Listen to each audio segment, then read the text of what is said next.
வணக்கம் ஃப்ரெண்ட்ஸ், நம்ம சேனலில் இன்றைக்கி நம்ம பார்க்க போகிறது தமிழ் தகுதி தேர்வு மாதிரி வினாத்தாள்.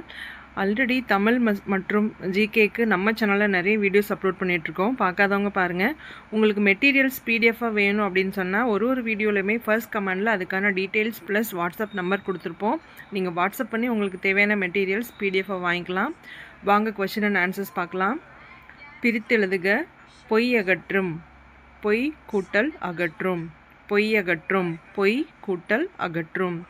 அடுத்த கேள்வி, பிரித்தெழுதுக. செந்தமிழ் எனும் சொல்லை பிரித்தெழுத கிடைப்பது செம்மை கூட்டல் தமிழ். செந்தமிழ் என்னும் சொல்லை பிரித்தெழுத கிடைப்பது செம்மை கூட்டல் தமிழ். அடுத்து சேர்த்தெழுதுக. எட்டு கூட்டல் திசை. சேர்த்து எழுதுகன்னு சொல்லியிருக்காங்க. எட்டு கூட்டல் திசை எட்டு திசை. எட்டு கூட்டல் திசை எட்டு திசை. அடுத்த கேள்வி, அருகுர என்ற சொல்லின் எதிர்ச்சொல்லை கண்டறிக. அருகுர அப்படின்ற சொல்லோட எதிர்ச்சொல் தொலைவில். ஏன்னா அருகுர அப்படின்னா அருகில்னு அர்த்தம். நமக்கு தெரியல அப்படின்னு சொன்னால் நம்ம ஆப்ஷன்ஸ் பாருங்கள். அந்த தொலைவில் தவிர மற்ற ஆப்ஷன்லாம் பாருங்கள். அருகில், அண்மையில், பக்கத்தில், இது எல்லாமே இது மூணுமே ஒரே மீனிங்கை குறிக்குது இல்லையா? அப்போ அருகுர அப்படின்னு சொன்னால் அருகில், அண்மையில், பக்கத்தில்னு அர்த்தம். இவங்க என்ன கேட்குறாங்க? எதிர்ச்சொல் கேட்குறாங்க. ஸோ அருகுர என்ற சொல்லுக்கான எதிர்ச்சொல் தொலைவில். அடுத்த கேள்வி, அணுகு என்பதன் எதிர்ச்சொல் விலகு. அணுகு என்பதன் எதிர்ச்சொல் விலகு. பொருந்தா சொல்லை கண்டறிக. உயர்திணைக்குரியதல்லாத பால்வகை. உயர்துணைக்கு உரியதல்லாத பால்வகை கேட்குறாங்க. ஆண்பால், பெண்பால், பலர்பால், இது மூன்றுமே உயர்திணைக்குரிய பால்கள் இல்லையா? அப்போ பலவின் பால் மட்டும்தான் உயர்திணை அல்லாத ஒரு பால்வகை. ஸோ அப்போ இதில் பொருந்தாத சொல் கேட்குறாங்க பலவின் பால். ஏன்னா மற்ற மூன்றுமே ஆண்பால், பெண்பால், பலர்பால் மூன்றுமே உயர்திணைக்குரிய பால்வகைகள். இதில் உயர்திணை அல்லாத பால்வகை அப்படின்னு சொன்னால் பலவின் பால். அடுத்து பொருந்தா சொல்லை கண்டறிக. கொழுந்து வகை அல்லாததை கண்டறிக அப்படின்னு சொல்லியிருக்காங்க. கொழுந்து வகையாக இருக்கக்கூடாது இல்லையா?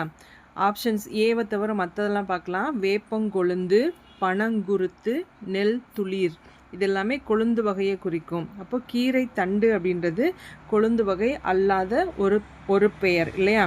ஸோ அப்போ இதில் பொருந்தாத சொல் அப்படிங்கும்போது கீரை தண்டு. ஏன்னா வேப்பங்கொழுந்து, பனங்குருத்து, நெல் துளிர் இதெல்லாமே கொழுந்து வகையில் குறிக்கும்.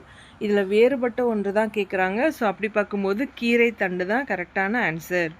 அடுத்த கேள்வி, பின்வருவனவற்றுள் தவறான செய்தியை தரும் தொடர் எது அப்படின்னு கேட்குறாங்க. அரிக்கமேடு அகழாய்வில் ரோமானிய நாணயங்கள் கிடைத்தன. ஆமாம், இதெல்லாம் நம்ம படிச்சிருக்கோம், எக்ஸாம் ப்ரிப்பேர் பண்ணியிருக்கோம் அப்படின்னு சொன்னால் இந்த பாயிண்ட்ஸ்லாம் நமக்கு தெரியும். அரிக்கமேடு அகழாய்வில் ரோமானிய நாணயங்கள் கிடச்சிருக்கு. இந்த கூற்று சரியாக இருக்குது. புறப்பொருள் வெண்பா மாலை எனும் இலக்கண நூலிலும் ஏறுகோள் குறித்து கூறப்பட்டுள்ளது. இதுவும் சொல்லியிருக்காங்க. புறப்பொருள் வெண்பா மாலை எனும் இலக்கண நூலிலும் ஏறுகோள் குறித்து கூறப்பட்டுள்ளது. அடுத்து 8, 10 ஆகிய எண்ணு பெயர்களின் பின் வல்லினம் மிகாது அப்படின்னு கொடுத்துருக்காங்க. ஆனால் இது ஒரு தவறான செய்தி. 8, 10 ஆகிய எண்ணு பெயர்களுக்கு பின் வல்லினம் மிகும். அடுத்தது, பட்டி மண்டபம் பற்றிய குறிப்பு மணிமேகலையில் காணப்படுகிறது. இதுவும் கரெக்டு. ஸோ இதில் எல்லா ஸ்டேட்மெண்ட்டுமே சரியான ஸ்டேட்மெண்ட். தவறான செய்தியை தர தொடர் எது அப்படின்னு கேட்டிருக்காங்க. ஆப்ஷன் சி, 8, 10 ஆகிய எண்ணு பெயர்களின் பின் வல்லினம் மிகும்னு வரணும். இங்கே மிகாது கொடுத்துருக்காங்க. மற்ற எல்லாமே அரிக்கமேடு அகழாய்வில் ரோமானிய நாணயங்கள் கிடைத்தன. புறப்பொருள் வெண்பா மாலை எனும் இலக்கண நூலிலும் ஏறுகோள் குறித்து கூறப்பட்டுள்ளது. பட்டி மண்டபம் பற்றிய குறிப்பு மணிமேகலையில் காணப்படுகிறது. இந்த 3 கூற்றுகளுமே சரியானது. அடுத்து, மரபு பிழையற்றதை எடுத்து எழுதுக அப்படின்னு சொல்லியிருக்காங்க. மரபு பிழை இல்லாதது. சோறு அப்படின்னா உண்டான் சொல்லணும் இல்லையா? சாப்பிட்டான் வரக்கூடாது. சோறு உண்டான். பால் பருகினான். பால் பருகினான். அம்பு எய்தான். அம்பு எய்தான் வரணும் இல்லையா? இவங்க தப்பு இல்லாத ஒரு ஸ்டேட்மெண்ட் கேட்குறாங்க. ஸோ கூடை முடைந்தான், அது ஒன்று தான் தப்பில்லாத ஒரு தொடர். மற்ற எல்லாமே சோறு உண்டான், பால் பருகினான், அம்பு எய்தான், கூடை முடைந்தான். சரிங்களா? அடுத்து, மரபு பிழையற்றதை எடுத்து எழுதுக. எருது எக்காலமிடும். எழுது எக்காலமிடும், இது ஒன்று தான் கரெக்டாக இருக்குது. மற்றதெல்லாம் பாருங்கள். கோழி கூவும் சொல்லியிருக்காங்க. கோழி கொக்கரிக்கும் இல்லையா, சேவல் தான் கூவும், கோழி கொக்கரிக்கும், மயில் அகவும், மயில் அகவும் அலரும் சொல்லியிருக்காங்க, ஆந்தை தான் அலரும் இல்லையா, காகம் கரையும், காகம் கரையும், எருது எக்காலமிடும், கோழி கொக்கரிக்கும், மயில் அகவும், காகம் கரையும். அடுத்து மரபு தொடரின் பொருளை கண்டறிக. கொடிகட்டி பறத்தல் அப்படின்னு ஒரு ஸ்டேட்மெண்ட் இருக்குன்னா அது எதை பொருள்படுத்தும்? புகழ்பெற்று விளங்குதல். கொடிகட்டி பறக்கிறோம் அப்படின்னு சொன்னால் என்னது? புகழ்பெற்று விளங்குதல் அப்படின்னு அர்த்தம். அடுத்த கேள்வி, ஆங்கில சொல்லுக்கு நேரான தமிழ் சொல்லை அறிதல். கான்டினென்ட் அப்படின்னு சொன்னால் கண்டம், கான்டினென்ட் கண்டம். அடுத்த ஆங்கில சொல்லுக்கு நேரான தமிழ் சொல் கான்வர்சேஷன் அப்படின்னு சொன்னால் உரையாடல், கான்வர்சேஷன் உரையாடல். அடுத்த கேள்வி, ஆங்கில சொல்லுக்கு நேரான தமிழ் சொல்லை எழுதுக. ஆர்த்தோகிராஃபி அப்படின்னு சொன்னால் எழுத்திலக்கணம், ஆர்த்தோகிராஃபி எழுத்திலக்கணம். அடுத்து பிறமொழி சொற்கள் கலவாத தொடர் அப்படின்னு கேட்குறாங்க. கம்ப்யூட்டர் துறையில், கம்ப்யூட்டர்னாலே பிறமொழி சொல் இல்லையா, ஆங்கில சொல். அடுத்தது கல்யாணம் என்பது 1000 காலத்து பயிர், இது கரெக்டாக இருக்குது. அனுபவமே சிறந்த ஆசான், ஆசான் அப்படின்றது பிறமொழி சொல். அதே மாதிரி எவ்வகையான செயற்கைக்கோளையும் ஏவும், ஏவும் அப்படின்றது பிறமொழி சொல். அப்போ இங்கே பிறமொழி சொற்கள் கலவாத ஒரு தொடர் அப்படின்னு சொன்னால் அது கல்யாணம் என்பது 1000 காலத்து பயிர், அதுதான். ஸோ கரெக்டான ஆன்சர் ஆப்ஷன் பி. அடுத்த கேள்வி, ஒளி மற்றும் பொருள் வேறுபாடு அறிந்து சரியான பொருளை அறிதல். உடலின் உறுப்பு எது? உடலின் உறுப்பு தலை, ஆப்ஷன் பி, அதான் கரெக்டாக வரும் இல்லையா. உடலின் உறுப்பு அப்படிங்கும்போது தலை. அடுத்து ஒளி மற்றும் பொருள் வேறுபாடு அறிந்து சரியான பொருளை அறிதல். அறிவு பகுதி, நிறைய விஷயம் நம்ம கற்றுக்குறோம், நம்மக்கிட்ட இருக்க அறிவை நம்ம வெளிப்படுத்துகிறோம் அப்படிங்கும்போது அது கலை மூலமாக பண்ணுறோம் இல்லையா, கலை. அறிவு பகுதி அப்படின்றது கலை, ஆப்ஷன் ஏ. அடுத்து ஒரு பொருள் தரும் பல சொற்கள்.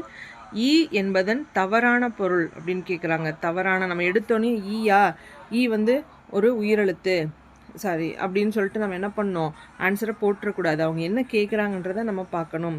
ஈ வந்து உயிரெழுத்து. அதே மாதிரி ஈ அப்படின்னா ஒரு வகையான பறவையும் குறிக்கும். அடுத்து ஈ அப்படின்னா ஈகை, ஓரெழுத்து ஒரு மொழியில் ஈ அப்படின்னு சொன்னால் கொடு, அதாவது ஈகை பகிர்ந்து கொடு அப்படின்னு அர்த்தம். இவங்க என்ன கேட்குறாங்க, தவறான ஒரு பொருள் எது அப்படின்னு கேட்குறாங்க. ஈனா அணிகலன், அதுதான் தவறான பொருள். சரிங்களா, கேள்வியை கொஞ்சம் கேர்ஃபுல்லாக பாருங்கள். தவறானது கேட்குறாங்களா சரியானது கேட்குறாங்களான்னு பார்த்துட்டு ஆன்சர் பண்ணணும். இல்லை அப்படின்னு சொன்னால் நம்ம எடுத்தோன்னே ஈயா உயிரெழுத்து அப்படின்னு சொல்லி டிக் பண்ணிடக்கூடாது. அடுத்து ஒரு பொருள் தரும் பல சொற்கள். வடு, முசு, குறும்பை, கச்சல் ஆகிய சொற்கள் எதனை குறிக்கும் அப்படின்னு சொன்னால் பிஞ்சு வகை இல்லையா. வடு, மாவடு, மூசு, குறும்பை, கச்சல் இது எல்லாமே பிஞ்சு வகையை குறிக்கும். அடுத்து ஒரு பொருள் தரும் பல சொற்கள். வயல் அப்படின்னு சொன்னால் பலனம், வயல் அப்படின்னா செய். ஸோ வயலை குறிக்கும் வேறு சொற்கள் பலனம், செய். கேட்டான் என்ற சொல்லின் வேர் சொல்லை கண்டறிக. கேட்டான் என்ற சொல்லின் வேர் சொல் கேள், கேட்டான் என்ற சொல்லின் வேர் சொல் கேள். அடுத்து வேர் சொல்லின் தொழில் பெயர் காண்க. பாடு, பாடு என்ற சொல்லோட தொழில் பெயர் பாடுதல். சரிங்களா, பாடு என்ற சொல்லோட தொழில் பெயர் பாடுதல். பார் எனும் வேர் சொல்லின் பெயரச்ச வடிவம். பார் என்ற சொல்லுக்கான பெயரச்ச வடிவம் என்னது? பார்த்த. பார் என்ற சொல்லுக்கான பெயரச்ச வடிவம் பார்த்த. அடுத்து வேர் சொல்லின் தொழில் பெயர் படி. படி என்ற சொல்லுக்கான தொழில் பெயர் படித்தல். படி என்ற சொல்லுக்கான தொழில் பெயர் படித்தல். அடுத்த கேள்வி, மைக்ரேஷன் என்ற ஆங்கில சொல்லுக்கு சரியான தமிழ் சொல்லை தேர்க. மைக்ரேஷன் அப்படின்னு சொன்னால் நகர்தல், மைக்ரேஷன் நகர்தல். அடுத்த அகர வரிசைப்படி சொற்களை சீர் செய்க. நான் சீரீஸில் கொடுத்துருக்காங்க. நா, நீ, நோனு, நேனே, நை, நோனோ, நவ் வரணும். அப்போ நாக்கு, நைடதம், நொய்தல், நோன்பு. நாக்கு, நைடதம், நொய்யல், நோன்பு. அடுத்து அகர வரிசைப்படி சொற்களை சீர் செய்தல். சா சீரீஸில் சசா, சிசி, சுசு, சேசே, சை, சொசோ, சவ். அப்போது சாந்தம், சுரும்பு, சைலம், சோலை. சாந்தம், சுரும்பு, சைலம், சோலை. அடுத்த கேள்வி, சொற்களை ஒழுங்குபடுத்துக. கரகச்செம்பின் அடிப்பாகத்தை உட்புறமாக தட்டி ஆடுபவரின் தலையில் நன்கு படியும்படி செய்கின்றனர்.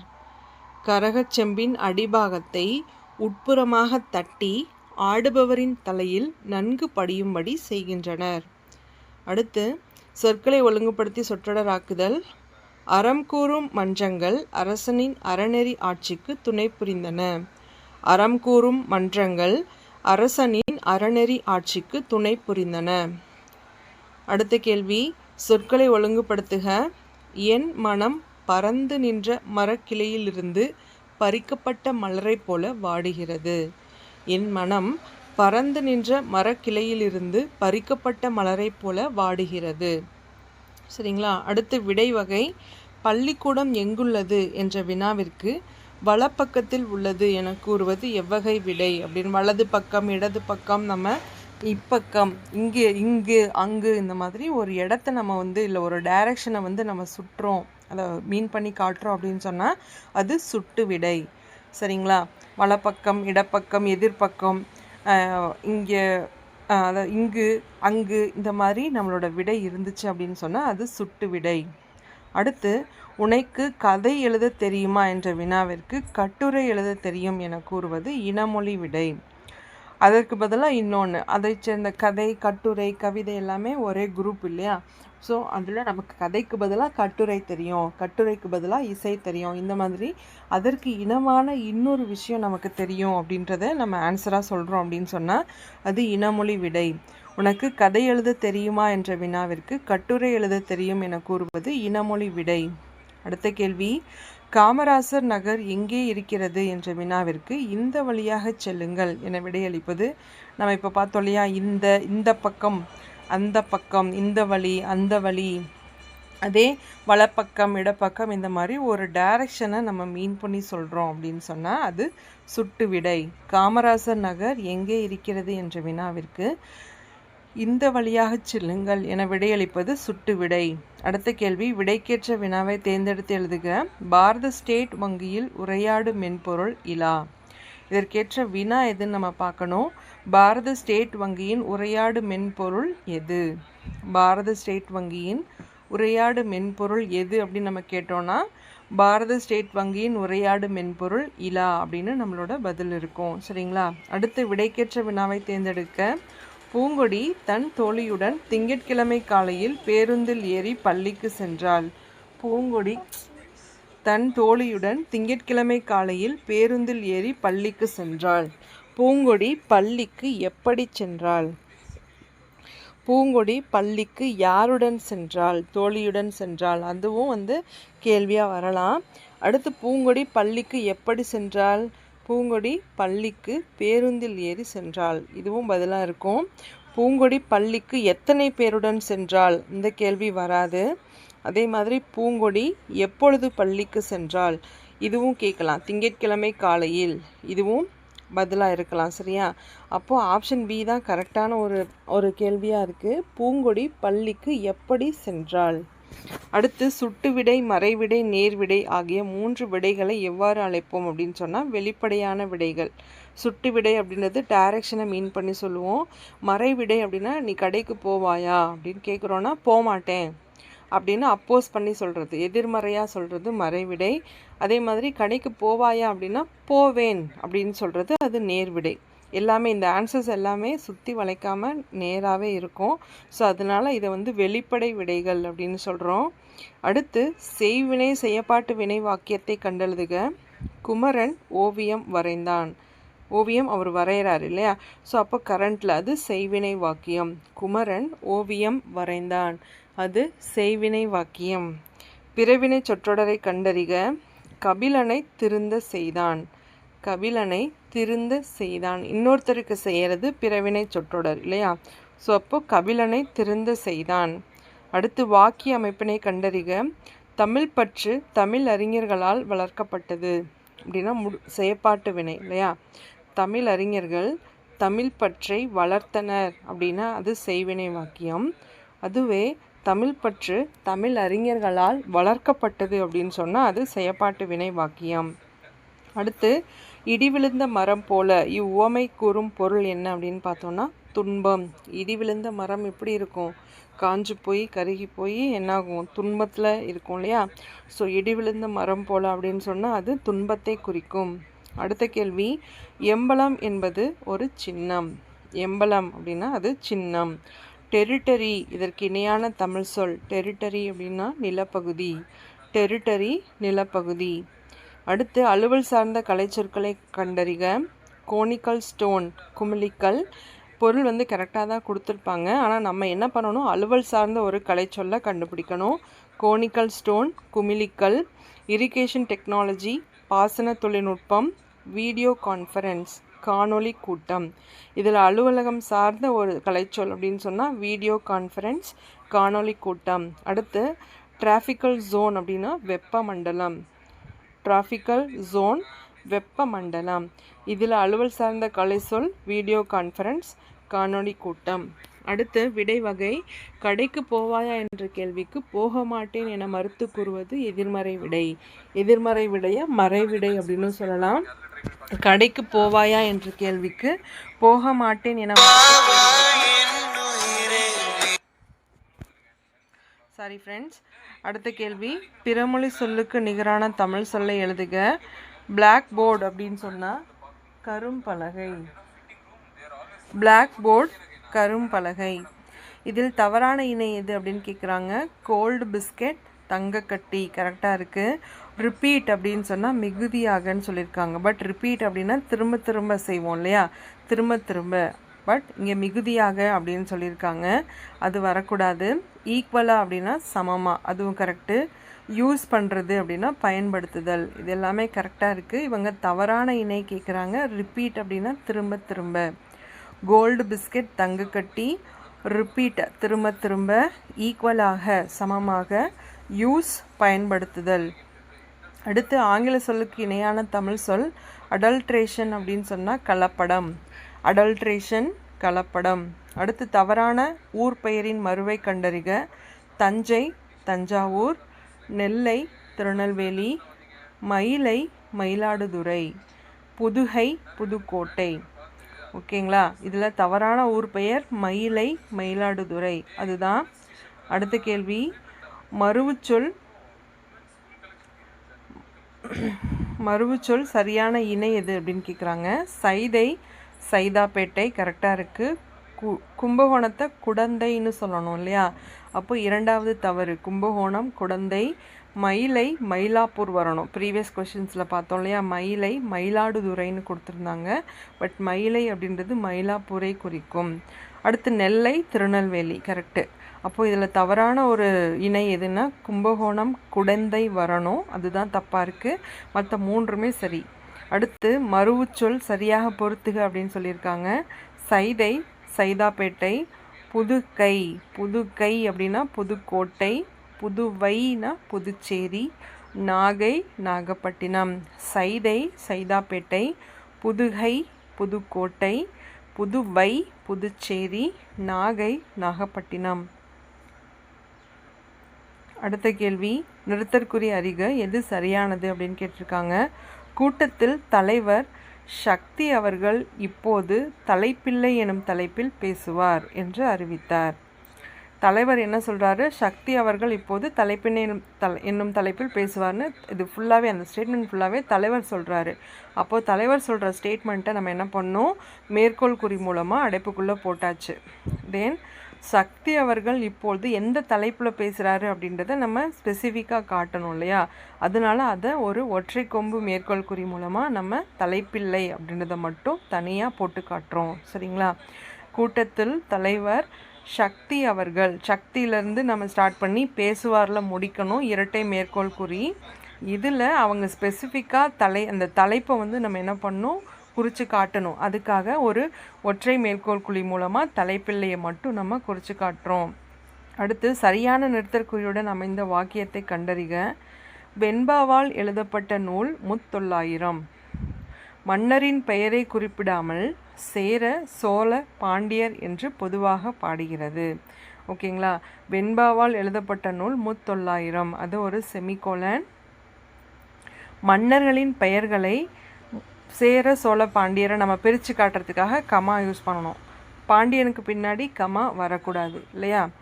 ஸோ அப்படியே மன்னர்களின் பெயர்களை குறிப்பிடாமல் சேர, சோழ, பாண்டியர் என பொதுவாக பாடுகிறது. ஒரு ஃபுல் ஸ்டாப். ஆப்ஷன் பி தான் கரெக்டான ஆன்சர். அடுத்து சரியான நிறுத்தற்குறியுடைய வாக்கியத்தை கண்டறிக. நல்லவை வெல்லும், தீயவை தோற்கும். நல்லவை வெல்லும் முன்னாடி பார்த்த மாதிரி தான் செமிகோலனோட அந்த ஃபர்ஸ்ட் ஸ்டேட்மெண்ட் கம்ப்ளீட் பண்ணும். நெக்ஸ்ட் ஒரு ஃபுல் ஸ்டாப். தீயவை தோற்கும். அடுத்த கேள்வி, பேச்சு வழக்கு, எழுத்து வழக்கு, பின்வருவனவற்றில் எழுத்து வழக்கில் அமைந்த சொல் எது அப்படின்னு சொன்னால் சொல் தான். மற்றதெல்லாம் பாருங்கள், சொல்லு, சொல்லுக்கின்னு, சொல்றா, இதெல்லாம் வந்து பேச்சு வழக்கு. இவங்க என்ன கேட்குறாங்க, எழுத்து வழக்கில் அமைந்த ஒரு சொல் எது அப்படின்னு கேட்குறாங்க. சொல் மட்டும்தான் எழுத்து வழக்கில் அமைந்த சொல். அடுத்து பேச்சு வழக்கு, எழுத்து வழக்கு, பின்வருவனவற்றில் எழுத்து வழக்கில் அமையாத சொல். எழுத்து வழக்கில் அமையாத சொல் அப்படின்னு கேட்குறாங்க. செல்க, வருக, படித்தான், இது எல்லாமே எழுத்து வழக்கு சொற்கள். குந்திக்க அப்படின்னு சொன்னால் பேச்சு வழக்கு இல்லையா? உட்காரு அப்படின்றத நம்ம குந்திக்க அப்படின்னு சொல்லுவோம். ஸோ அது ஒரு பேச்சு வழக்கு சொல். இவங்க எழுத்து வழக்கு அல்லாதது அப்படின்னு கேட்குறாங்க. அப்போது பேச்சு வழக்கை கேட்குறாங்கன்னு அர்த்தம். அப்போ குந்திக்க தான் ஆன்சர். அடுத்து சரியான எழுத்து வழக்கு தொடர்னே தெரிந்தெடுக்க அப்படின்னு கேட்குறாங்க.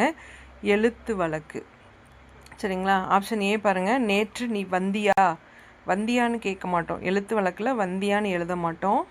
நேற்று நீ வருவாயா, அதுவும் எழுத மாட்டோம். நேற்று அவன் வருவானா, இதெல்லாம் வந்து தப்பாக இருக்கு இல்லையா? நேற்று நீ வருவாயானா ஃப்யூச்சரும் பாஸ்ட்டும் கலந்துருக்கு. அதே மாதிரி நேற்று அவன் வருவானானா எதிர்காலத்தில் வரணும். அப்போது ஆப்ஷன் பியும் சியும் காலமே தப்பாக இருக்குது. அடுத்த ஆப்ஷன் டி பாருங்கள். நேற்று நீ வந்தாயா, வந்தியான்னு கேட்க மாட்டோம், வந்தாயா அப்படின்னு தான் நம்ம எழுதுவோம் இல்லையா? ஸோ எழுத்து வழக்கு தான் கேட்குறாங்க. நேற்று நீ வந்தாயா. அடுத்து சொற்களை இணைத்து புதிய சொல் உருவாக்குக. சிங்கம் சரியான சொல் என்னது? சிங்க குருளை. சிங்கத்தோட குட்டி என்னன்னு சொல்லுவோம்? சிங்க குருளை அப்படின்னு சொல்லுவோம். அடுத்து சொற்களை இணைத்து புதிய சொல் உருவாக்குதல். பசு கன்று. பசுவோட குட்டி என்ன சொல்லுவோம்? பசு கன்றுன்னு சொல்லுவோம், கண்ணுக்குட்டி இல்லையா? அடுத்து சொற்களை இணைத்து புதிய சொற்களை உருவாக்குதல். சுவர் எழுப்பினான். சுவர் எழுப்பினான், கட்டினான் சொல்லக்கூடாது. சுவர் எழுப்பினான். அடுத்து பொருத்தமான காலம் அறிதல். நான் வந்தேன். நான் வந்தேன்னா இறந்த காலம். கவிதை இயற்றினாள், இறந்த காலம். கரெக்டாக இருக்குது ஆப்ஷன் பி. அதே மேடையில் பேசுவேன் அப்படின்னா ஃப்யூச்சர், எதிர்காலம் வரணும். மழை பெய்தது, அதுவும் இறந்த காலம் இல்லையா? காலங்கள் தவறாக போட்டிருக்காங்க.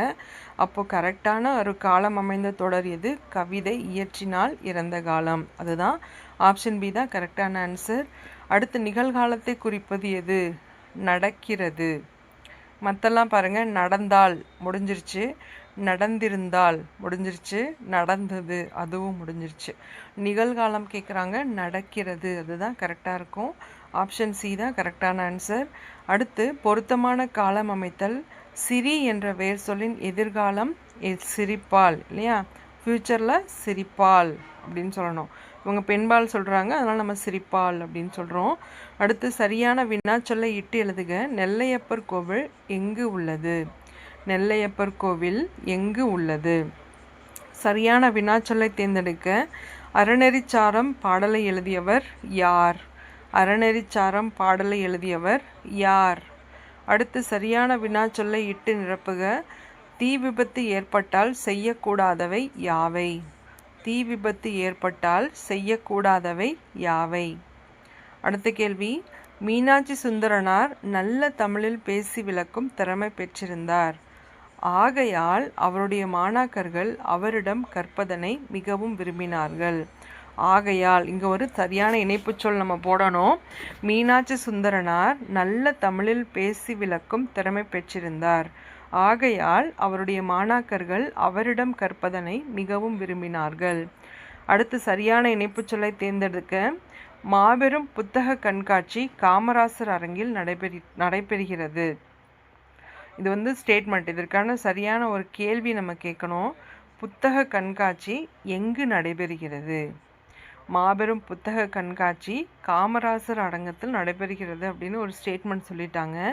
இது நம்மள்ட்ட கொஷினில் என்ன கேட்குறாங்க? புத்தக கண்காட்சி எங்கு நடைபெறுகிறது அப்படின்னு சொல்லி நம்ம ஒரு டேஷ் போட்டு அங்கே கொஷின் ஸ்டேட்மெண்ட்டை வேர்டை நம்ம நிரப்பணும். அடுத்து கீழ்கண்டவற்றில் சரியான இணைப்பு சொல்லை தேர்ந்தெடுக்க. பண்பிலான் பெற்ற பெருஞ்செல்வம் நண்பால் களம் தீமையால் திரிந்தற்று. என்ன பொருள் இது? தூய்மையற்ற பாத்திரத்தில் வைக்கப்பட்ட பால் திரிந்துவிடும். அதே மாதிரி நற்பண்பு இல்லாதவன் பெற்ற பெருஞ்செல்வமும் யாருக்கும் பயனின்றி அழியும் அப்படின்னு நம்ம சொல்லுவோம் இல்லையா? அப்போ இங்கே என்ன இணைப்பு சொல் வரணும்? அது போல. தூய்மையற்ற பாத்திரத்தில் வைக்கப்பட்ட பால் திரிந்துவிடும். அதுபோல நற்பண்பு இல்லாதவன் பெற்ற பெருஞ்செல்வம் யாருக்கும் பயனின்றி அழியும். அடுத்து இவற்றுள் எது சரியானது? இரு பொருள் தருக அப்படின்னு சொல்லியிருக்காங்க. ஆக்குதல் அப்படின்னு சொன்னால் செய்தல், சமைத்தல். ஆக்குதல் உருவாக்குதல், சமைத்தல். அடுத்த கேள்வி, அடைப்புக்குள் உள்ள சொல்லை தகுந்த இடத்தில் சேர்க்க. மதலை வானம் ஊன்றிய மதலை. மதலை வானம் ஊன்றிய மதலை. அடுத்த கேள்வி, அடைப்புக்குள் உள்ள சொல்லை தகுந்த இடத்தில் சேர்க்க. தனது. தலைவர் அப்படின்னு சொன்னால் தமது அப்படின்னு சொல்லணும். தலைவர் தமது கையால் பரிசு வழங்கினார். மாணவன் தனது கையால் பெற்றுக்கொண்டான். தலைவருக்கு நம்ம சொல்லும்போது தமது யூஸ் பண்ணணும். அதை மாணவனுக்கு யூஸ் பண்ணும்போது தனதுன்னு யூஸ் பண்ணணும். அடுத்து சால, ஒரு, தவ, நனி, கூர், களி என்ற 6 சொற்களும் ஒரே பொருளை தரும். அவற்றை கண்டறிக அப்படின்னு கேட்டிருக்காங்க. இந்த 6 சொற்களும் ஒரே ஒரு பொருளை தரும். அது என்ன அப்படின்னு பார்த்தோம்னா மிகுதி. சால, உரு, தவ, நனி, கூர், களி இதெல்லாமே மிகுதி அப்படின்ற ஒரு சொல்லை குறிக்கும். அடுத்து உயர்ந்தோங்கு மலை. இத்தொடரில்